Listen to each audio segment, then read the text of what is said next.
বিরোধী দলে ষড়যন্ত্র, অপপ্রচার রাজ্যের উন্নয়ন স্তব্ধ করার মতো ন্যক্কারজনক মানসিকতার বিরুদ্ধে প্রতিবাদ কর্মসূচির আয়োজন করল প্রদেশ বিজেপি। বিজেপি প্রদেশ কার্যালয় থেকে মিছিলটি শুরু হয় শহরের বিভিন্ন পথ পরিক্রমা করে। প্রদেশ বিজেপি সভাপতি রাজীব ভট্টাচার্য এদিন সংবাদ মাধ্যমের মুখোমুখি হয়ে বিরোধী দল সিপিআইএমের তীব্র সমালোচনা করেন, পাশাপাশি বিরোধী দলকে কাঠগড়ায় দাঁড় করালেন। তাদেরকে আশ্বস্ত করতে চাই, এই রাজ্যের বুকে ভারতীয় জনতা পার্টির নেতৃত্বে সরকার সবচেয়ে বড় যেটা প্রাধান্য সেটা হলো গরিব মেহনতি মানুষ থেকে শুরু করে শ্রমজীবী মানুষ, রাজ্যের সরকারি কর্মচারী প্রত্যেকের জন্য কিছু না কিছু পরিকল্পনার মাধ্যমে আমাদের এই রাজ্য সরকার, আমাদের রাজ্যের মাননীয় মুখ্যমন্ত্রীর নেতৃত্বে যে সরকার, এই সরকার মানুষের জন্য পরিষেবা দিয়ে আসছে।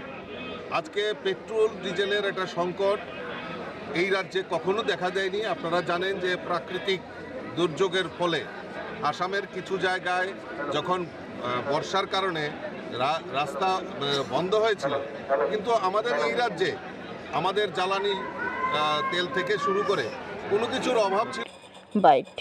ব্যুরো রিপোর্ট, খবর ত্রিপুরা।